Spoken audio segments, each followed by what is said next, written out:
초단절에 악의 모습으로 오셨고 또 역사가 완성되는 순간에 왕으로서 우리들에게 오십니다.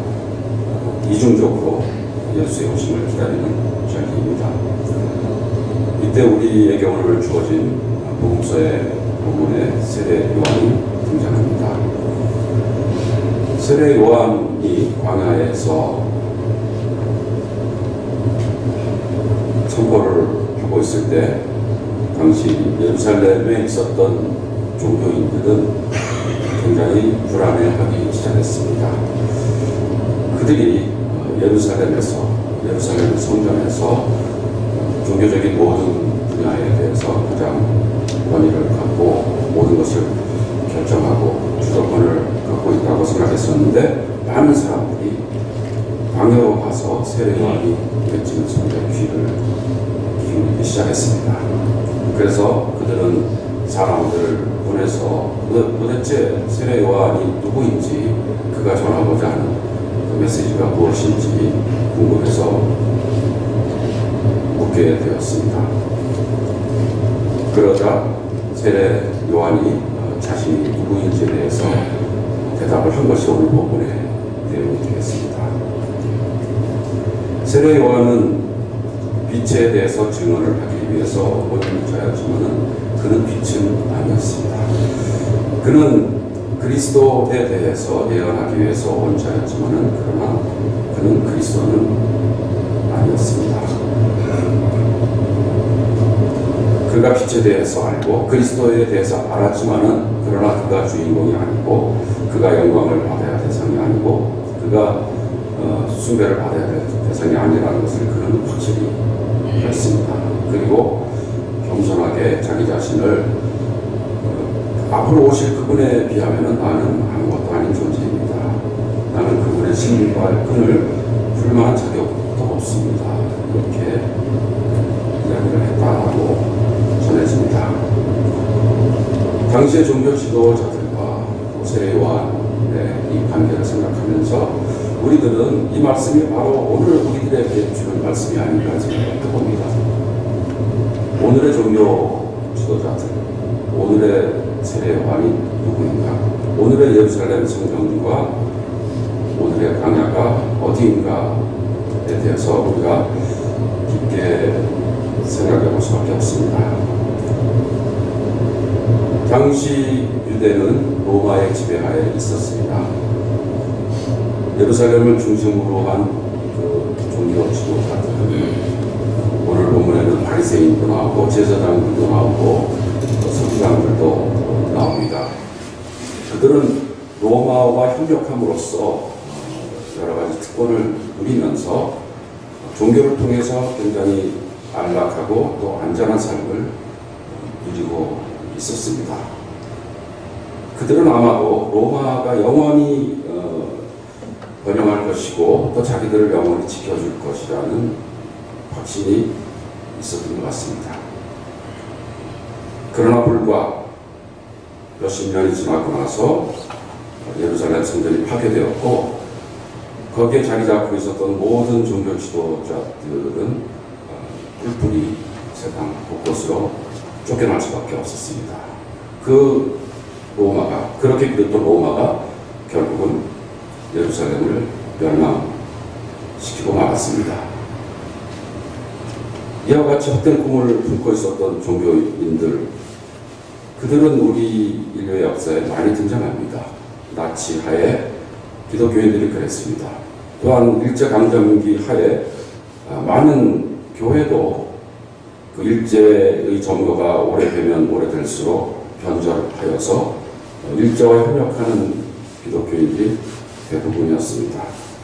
다만 변방에서 지하에서 숨어서 신앙의 명맥을 유지하고 있었던 사람들이 소수만 있었다는 것을 우리가 압니다. 세례 요한이 등장했던 그 시기는 바로 그런 시대와 비슷하다고 볼 수 있는데 오늘 우리가 지금 살고 있는 시대도 그와 크게 다르지 않다라고 여겨집니다. 많은 종교인들은 이 세상의 큰 흐름에 합류하여서 이 세상 사람들이 원하는 대로, 이 세상에 권세 있는 사람들이 바라는 대로 교회의 메시지를, 교회 복음을 견조하여서 많은 사람들이 환영하고 많은 사람들이 인기를 주면서 찾아다니게 하고 있습니다. 오늘날 대형 교회들은 진정으로 예수님의 말씀을 전한다기보다는 사람들이 원하는 말씀을 제공함으로써 상품성이 높은 제품을 판매하는 그런 경향이 없지 않아 있습니다. 아마 소비주의로 특징 지어지는 오늘의 로마, 그 로마의 그 지배에 따라서 순종하면서 타협하면서 교회를 이끌어가는 그런 모습은 예수님 당시에 예루살렘의 종교 지도자들의 모습과 크게 다를 바 없다라고 생각이 듭니다. 이때 광야에서 세례요한의 목소리가 외쳐진 것입니다. 많은 사람들, 특별히 사회에서 소외되고 억눌린 사람들은 성전으로 가기보다는 광야로 가서 세례요한이 외치는 목소리에 귀를 기울였습니다. 그러나 이 세례요한은 어떤 특별한 한 개인이 아니고 바로 하나님께서 예비하신 메시아가 오는 길을 평탄케 하는 선지자라고 말씀을 하십니다. 앞으로의 세상은 예수 그리스도가 이루어 주시는 참된 평화, 참된 정의가 이루어지는 통치가 이루어지는 세상이 될 것이라고 우리에게 말씀을 하고 있는 것입니다. 오늘날 큰 성전이 아니고 광야에서 진리가 외쳐지고 있습니다. 수천 수만 명이 출석하는 메가 처치에서가 아니고 골목에서, 농촌에서, 시골에서 세례요한의 목소리가 외쳐지고 있습니다. 오늘의 광야가 어디인가? 오늘의 예루살렘 성전이 어디인가? 오늘의 바리새인이 누구인가? 오늘의 세례요한이 누구인가에 대해서 우리가 정신을 바짝 차리고 묻지 않는다면은 우리들은 로마가 망함과 함께 같이 망해버리는 그런 유대인들의 운명을 우리가 피할 수는 없을 것입니다. 우리는 지금 굉장한 위기에 처해 있습니다. 특별히 우리 기독교는 엄청난 위기를 지나가고 있습니다. 최근에 여러 가지 종교 통계에 의하면은 기독교에 대한 어떤 신뢰성은 굉장히 떨어져 있다는 건 알고 있죠. 그러나 단순히 기독교뿐이 아니고 종교 전체에 대해서 세상 사람들은 점점 무관심해지고 있습니다. 특별히 젊은 세대, 대학생들을 대상으로 한 통계를 보면은 무종교에 대한 그 비중이 굉장히 커지고 있습니다. 지금 우리가 살고 있는 사회는 세속 사회인 걸 분명하지만 비종교적이고 반종교적이고 종교라는 주제에 대해서 관심을 도저히 가질 수 없는 그런 세대가 되고 있습니다. 아마 우리가 살아있을 동안에는 우리가 알고 있는 종교, 우리가 알고 있는 기독교가 지금의 모습을 조금 더 유지할 수 있을지 모르겠지만은 두세 대, 세 세대가 지나가면은 분명히 우리가 알고 있는 기독교는 굉장히 그 영향력이나 그 모습이 달라질 거라는 것은 분명합니다. 그러나 젊은이들은 진정으로 그들의 삶의 그 문제를 해결해 줄 수 있는 것이 무엇인지 끊임없이 찾고 있습니다. 최근에 유행하는 그 힙합 뮤직이나 이런 유행가들의 가사를 보면은 의외로 굉장히 많은 고민과 또 그들의 그 진리에 대한 추구의 욕망이 담겨 있습니다. 오늘날의 교회가 그들에게 답을 주지 못해서이기 때문이지, 그들이 무엇이 정말 소중하고 무엇이 정말 참된 것인가에 대해서 무관심한 것은 아니라는 것을 우리가 알 수 있는 것입니다. 오늘날 우리는 예루살렘의 근거를 둔 세례요한 당시의 종교인들처럼 이 세상에 힘 있는 자들의 목소리에 귀를 기울이면서 그들의 눈치를 보면서 우리들의 편안한 삶을 위해서 신앙생활을 하고 있는 것이 아닌지 깊이 스스로를 성찰해 봐야 한다는 생각을 안 할 수 없습니다. 사실 우리 기독교인들은 사회에 주도권을 갖고 있는 사람들과 한편이 되어서 신앙생활을 한 적은 그렇게 많지 않습니다. 원래 기독교는 늘 주류사회로부터 무시를 당해왔고, 또 주류사회에서 쫓겨나서 변방에서 살고 있었습니다. 그러한 가운데 복음을 전파했고, 그리고 그들이 갖고 있었던 희망의 이유를 묻는 사람들에게 끊임없이 설명을 하면서 기독교 선교가 이루어졌습니다. 기독교가 엄청난 폭발력을 갖고 로마 사회에서 퍼져나갈 때 기독교는 베드로가 간곡하게 우리들에게 부탁한 것처럼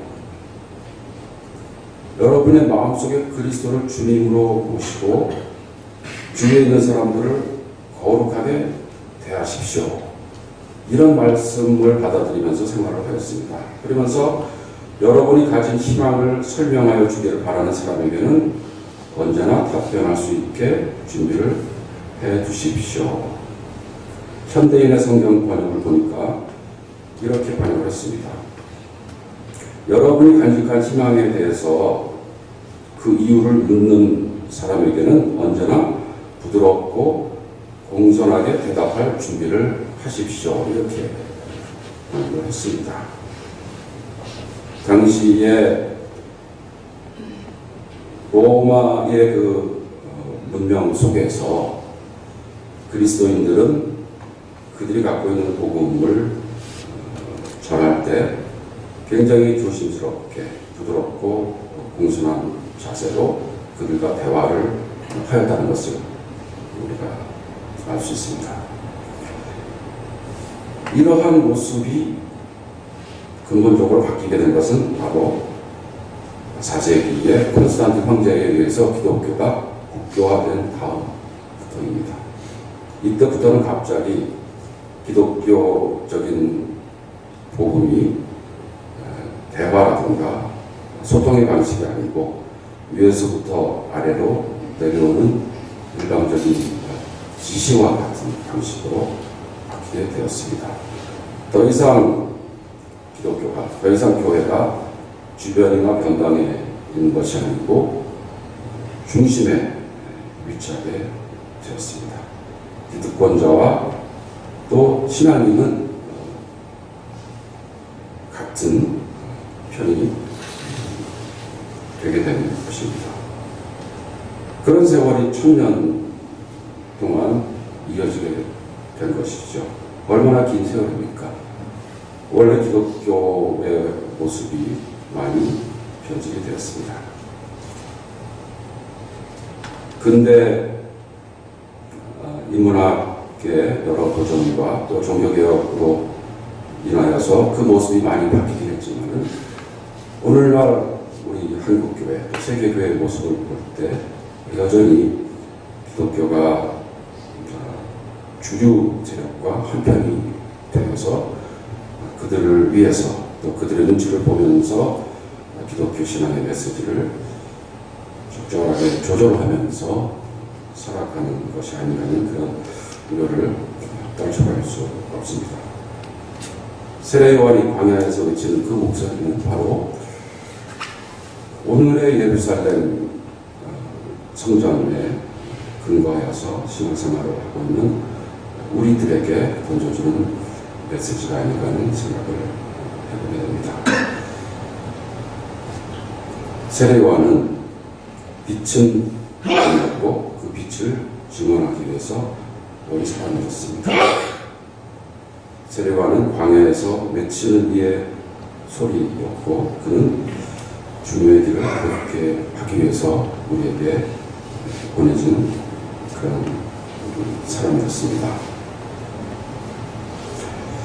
오늘날 우리들은 엄청난 위기를 겪고 있습니다. 단순히 기독교의 위기, 종교의 위기라기보다는 문명의 위기라고 여겨집니다. 4차 산업혁명이라든가 여러 가지 과학기술의 발전으로 인하여서 우리의 미래에는 우리가 상상할 수 없을 정도의 수많은 특혜들이 기다리고 있다는 것을 모두 알고 있습니다.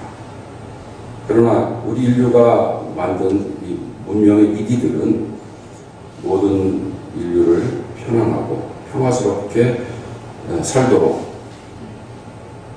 해주는 도구임에도 불구하고 인간의 욕망이 극대화되게 하는데 사용이 되고 있습니다. 그래서 우리가 가는 이 길대로 계속해서 간다면은 곧 인류에게 큰 재앙이 닥치게 될 것이라는 것은 너무나도 명백합니다. 물론 운이 좋은 소수들은 이전보다도 더 특혜를 받는 생활을 할 수 있겠지만은 그러나 인류의 대부분은 정말로 처참한 그런 삶을 살게 될 것은 너무나도 분명합니다. 이런 큰 흐름 속에서 교회는 어떤 비판적인 목소리도 내지 못하고 도리어 이러한 큰 흐름에 합류하여서 어떻게 해서든지 우리가 그 가운데 어떤 큰 혜택을 누리기 위해서 애쓰는 모습을 보게 됩니다.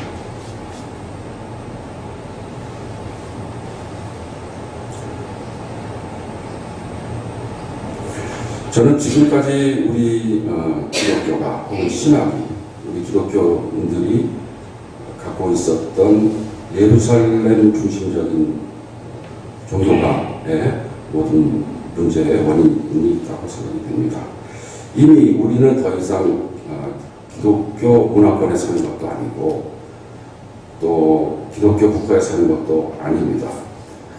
서구에서는 이미 포스트 크리스티안적 기독교 문명의 시대는 지났고 지금은 세속사회 속에서 또 후기 현대 사회 속에서 살고 있다라는 전제를 갖고 모든 신학적인 생각을 또 목회적인 생각을 다 재점검하고 있습니다. 그러나 아직도 우리나라에서는 많은 사람들이 마치 우리가 기독교 문화권에서 기독교 국가에서 살고 있는 것처럼 착각을 하면서 신학적인 성찰을 하기도 하고 또 목회를 하기도 합니다.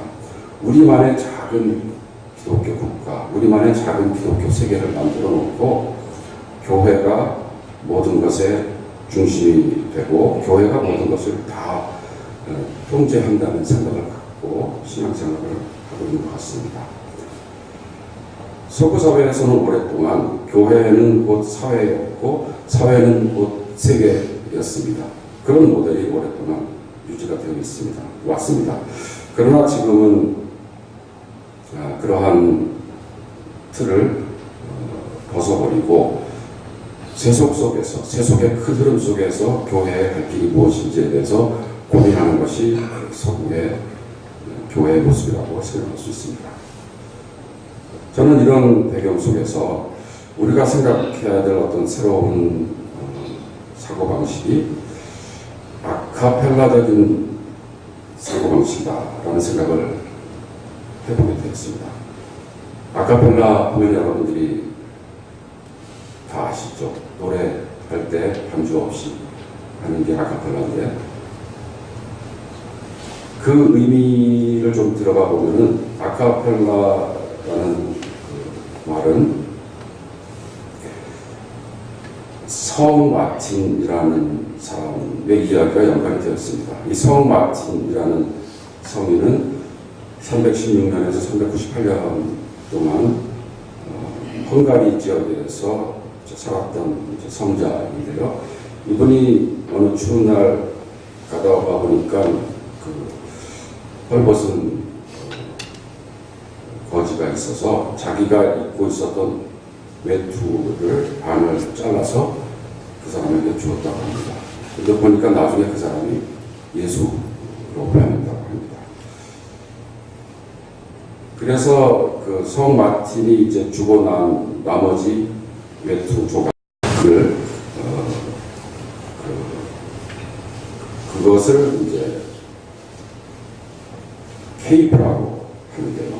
케이프라는 것은 망토의 모자와 같은 그런 부분이라고 얘기하죠. 그래서 그 케이프를 잘 보존을 해서 그게 이제 성물이 되었다고 합니다.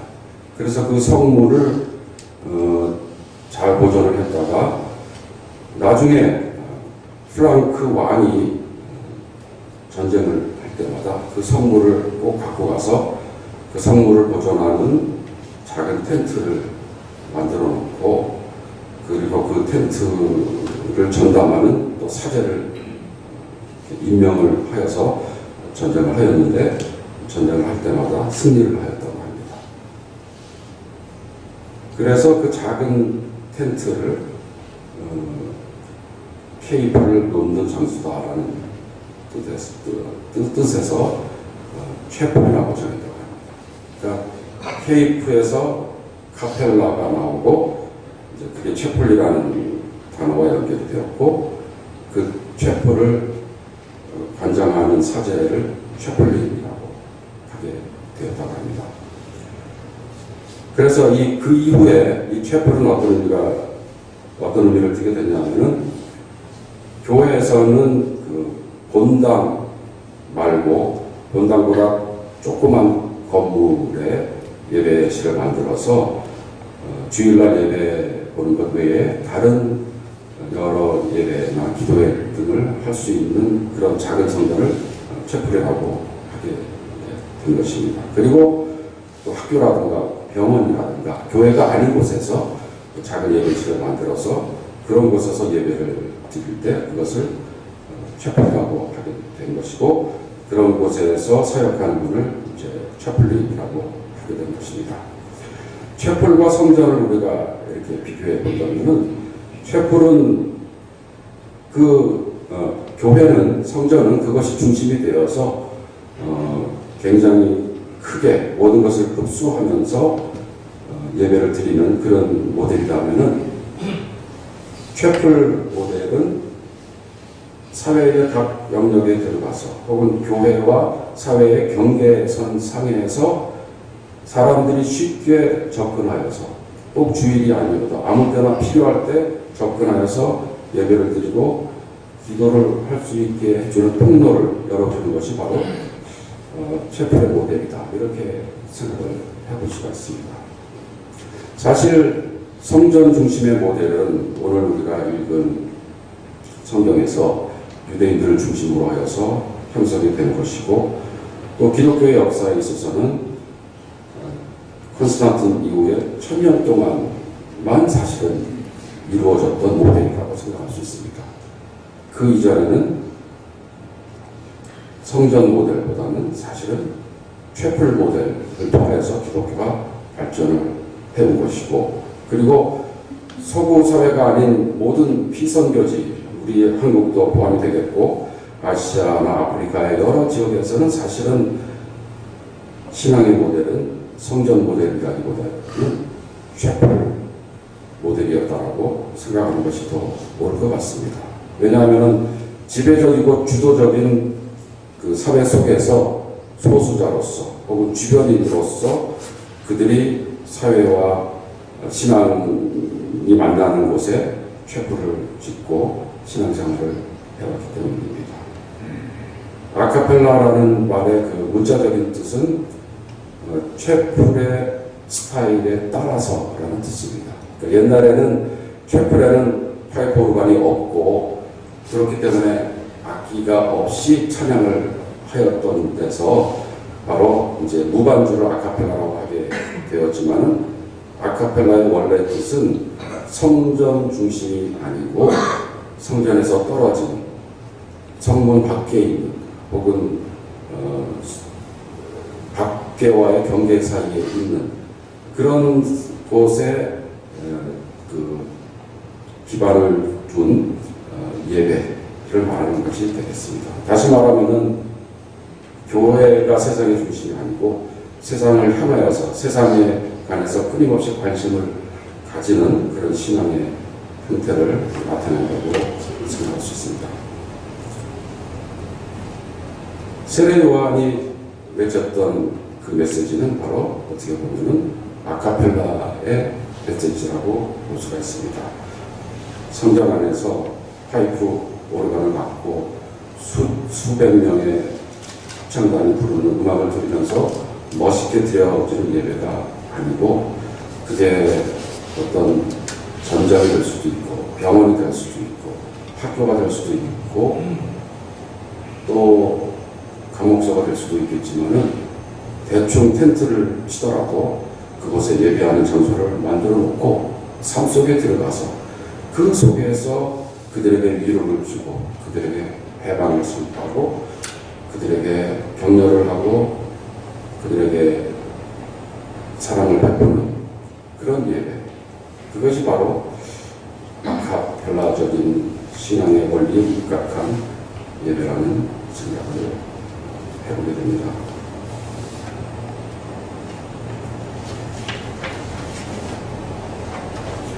오늘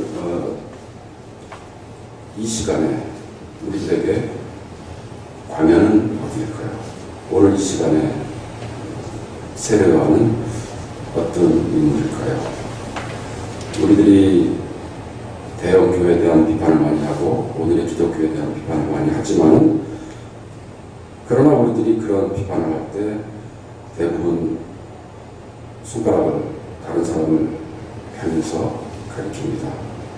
저 사람들, 대부분의 다른 사람들 탓을 얘기를 많이 합니다. 그러나 우리가 그렇게 대형 교회가 되지 못하고 우리가 그렇게 번영을 누리지 못하기 때문에 그런 건 아닌지 하는 생각을 합니다. 여전히 우리가 그런 모습을 바라고 여전히 우리도 대형 교회가 되기 위한 생각을 하면서 교회를 이끌어나가고 그런 신앙생활을 해나간다면 우리는 그들과 큰 차이가 없다는 생각이 듭니다. 근본적으로 우리가 지향하는 어떤 교회의 모습이 예루살렘 성전을 중심으로 한 그런 대형 교회의 모습이냐 아니면 광야에서 당시에 불쌍하고 가난한 사람들을 이끌면서 그들에게 위로와 평화의 소식을 전해주는 광야의 모습이냐, 아카펠라의 모습이냐, 아니면 대성전의 모습이냐, 이런 생각을 우리 마음속에서 결정해야 된다고 믿습니다. 참여교회는 여러 면에서 다른 교회와는 특별한 사명을 부여받았습니다. 우리 참여교회의 역사와 참여교회의 미래에 대해서 생각하면 생각할수록 저는 참여교회야말로 그야말로 아카펠라적인 교회가 아닌가 생각이 듭니다. 교목실하고도 밀접한 연관이 있는 것도 그런 의미가 있습니다. 교목은 영어로 채플린 있지 않습니까? 그리고 또 참여교회의 그 참여정신을 우리들에게 전달해 주신 베니스 목사님의 사상도 굉장히 아카펠라적입니다. 교회와 세상이 만나는 그 경계 속에서 우리 참여교회의 의의가 있지, 우리 참여교회가 세상과 떨어져서 우리 교회의 크기만을 키운다거나 또 우리 자신들만을 위해서 많은 일을 한다는 것, 그것은 참여교회에서 좋지 않은 모습이라는 생각을 해보게 됩니다. 끊임없이 세상을 향해서 손을 뻗고 마을을 향해서 지역사회를 향해서 또 우리가 도울 수 있는 곳에 손을 뻗쳐서 끊임없이 세상과 소통하는 모습, 그것이 우리 삼회교회가 지향의 그 목표라는 생각을 해보게 됩니다. 우리 개인이 느끼게 되는 신앙적인 만족감, 영적인 어떤 평안함, 이런 것들도 우리가 그러한 사명을 잘 감당할 때 우리들에게 더욱더 감동적으로 다가올 것이라는 생각을 해보게 됩니다. 예수 그리스도의 오심을 맞이하는 이 기간에 우리가 세례 요한의 메시지를 통해서 우리 자신의 신앙의 형태에 대해서 또 우리 삼회교회가 지향해야 될 교회 모습에 대해서 다시 한번 깊게 생각하는 그런 계기가 되었으면 하는 그런 소망